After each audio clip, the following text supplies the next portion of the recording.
In this video, we're going to go over how to avoid a fake credit score, a must-know for real estate investors and landlords. Welcome to FindGreatTenants.com, all things tech and tenant, leveling up your real estate investing and landlord business. I'm your host, Mackenzie Wilson. If you're new, hit subscribe, ding the bell to stay up to date. All right, let's get to it.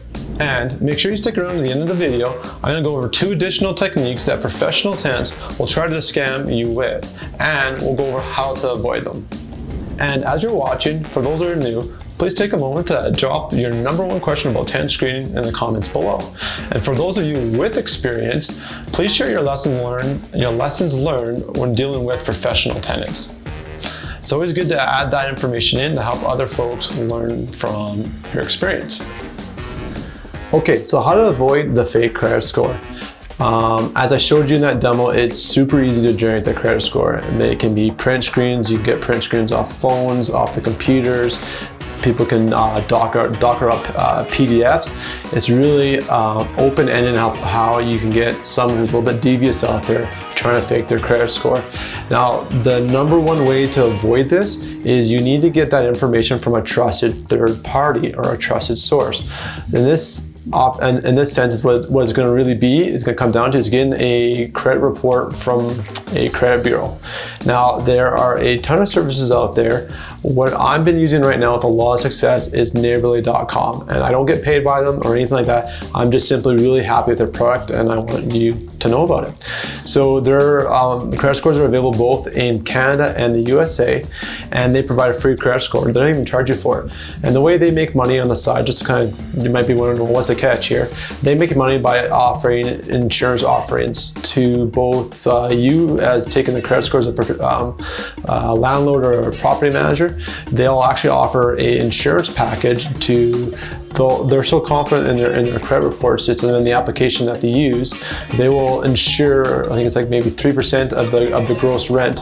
They'll insure it, and if that tenant bails on you, and you get damages or any of that kind of stuff, they'll insure it for you. And they also only do it if based on their numbers, if the tenant makes sense. So what I might have to do, it sounds like here, is maybe do a walkthrough of how to read their credit report, because it's super detailed. They've got some metrics built into it, and they also do a little bit of computer algorithms as well to do some estimates. So it's a really detailed report.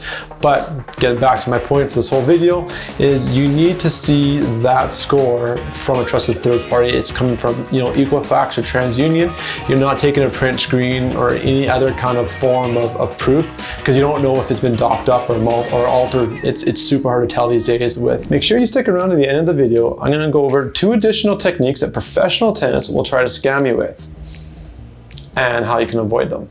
Okay, now I'm going to show you 2 additional techniques I've been talking about. We're going to go over right now the fake ID and a fake pay stub, 2 things you're probably going to commonly see you should be collecting when you're doing your tenant screening. So let's go through and see what they look like. Really, the point of this example is to want to show you how easy it is to be done, the quality you can find out there, and just really you need to be aware of it. So this is something you could possibly expect when you are renting out your properties. So let's hop to it. So we're just here on Google. We're going to do fake driver's license Alberta, which is where I live right now, Alberta, Canada.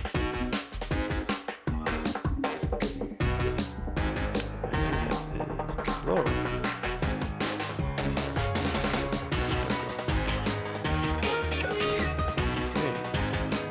First one, I click on fakeidcanada.com. Here we go. So just to kind of give you perspective here, so make sure I'm not super zoomed in. This looked identical to our driver's license here in Alberta. This plastic card, it's got the hologram clear space here. Like, this is a perfect replica. So it's crazy that they can do this now, but someone out there's figured out how to copy these new plastic cards that we got. We've only had this newer driver's license not a very long time, maybe 3 years. It's probably more like 2 years since these came out. As we kind of go through here, here you go. Here's an example of our old driver's license here for Alberta, and it's got like barcodes on the back that's scannable, and I was reading through the details. It says even that barcode is scannable. It's got holograms, embroidered features, so it's tactile, you've got the texture, and it's pretty astonishing what you can find here. And, you know, for 89 bucks, someone's willing to go the distance, they can get one of these things printed off. So you're probably wondering, well, how do I avoid getting faked or scammed by one of these cards? I'm going to show that to you next. And I got one more example here we're going to go through, which is fake pay stubs. We'll do that here just right now. So let's just open up another tab. Go back to Google here. I'm going to go fake pay. Actually, we'll do this. Pay stub.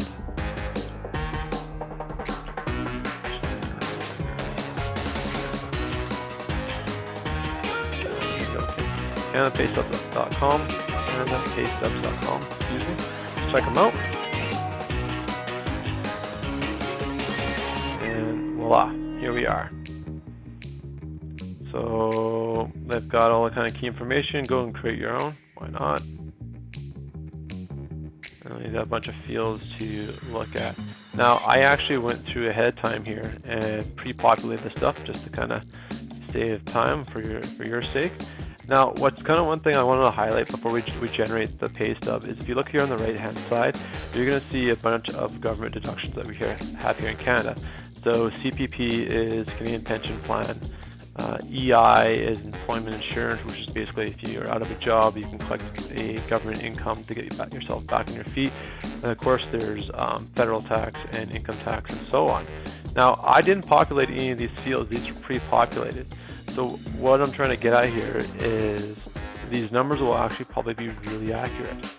And on top of that, all these other fields I populated, it's going to do the math for me in terms of calculating the income based on the hours and my rate, my hourly rate, and all that stuff. And there's an overtime section as well, vacation, so on and so forth. And you can kind of pick how it's going to be done, semi-annually, bi-weekly, daily. If you get paid monthly, maybe it's like a bonus check or something. But all the stuff's pre-built, so it really takes an error component out for someone who's trying to generate a fake pay stub. The only time that they're going to have problems is in these free text fields that you have to fill out yourself. So let's kind of take a look at what this looks like. So preview your pay stub. I'll just take a moment to think. And for $3.99, you can go through and generate your own pay stub. Like I said, it's super accurate. Here's all the deductions calculated for the government. Here's your income on the left-hand side, and man, like it's super accurate. Now you can kind of see in the background there's a watermark right now. It says CanadaPaystubs.com. The way we discovered this, I was working with another investor, and she was showing me a recent applicant to one of her properties, and the person that did the application was too lazy to pay the $3.99 or too cheap. And what they had done is they turned it to a black and white print, and they must have changed the contrast a bit on the printer, printed it and then rescanned it, and this Canada pay stub was just super faint. It was really hard to see unless you're looking at the right angle or looking closely. So either way, if they're willing to pay the $3.99 or they're doing something like I just mentioned, they can generate this fake pay stub. So you're probably wondering, well, how can I avoid this? And there's two methods to this. One I'll quickly touch on right now is you're going to look for obvious spelling errors, right? So if there's punctuation, commas, weird spaces, the wrong letters aren't capitalized or are capitalized, and in general just spelling across the top if it doesn't make a lot of sense. You can also Google the addresses provided. Now, if the person's on top of it, they've probably Googled themselves and found the corporate address or something like that, or maybe if it's for an auto body shop, they've looked it up online, and if they're at least doing a half-decent job, they'll put something accurate in. So let's hop into how to really get around this and not get scammed by these fraud techniques. Okay, let's just do a quick summary of what we just went over. If this is of value to you guys, please take a moment, hit subscribe, ding the bell, stay up to date. I'm producing a lot more content on the subject of tenant screening and really using tech in your property management and your landlording business. So quick summary here, what we saw was how easy it is to generate a fake credit score, and the best way to avoid it is going directly to the source. You're getting a credit report from Equifax, from TransUnion, or from a credit checking service online, and there's plenty here in Canada and the US. Now, we also looked at fake driver's licenses, and we also looked at fake pay stubs. Now, the best ways, again, to avoid those is, you know what, here's a running theme, go to a trusted third party. Trusted third party is going to be your credit report. So you're going to basically take that driver's license they give you. Obviously, when you see it, it's going to match who they are, because you're going to get that from them in person, or neighborly.com that I've recommended already previous in this video. They take, as part of their application process, they make the tenant upload a government issued ID. So it could be a passport, a state or provincial driver's license, all gets uploaded. Now, again, you're going to use this credit report that's come from a trusted third party, pull that information off it and make sure it matches.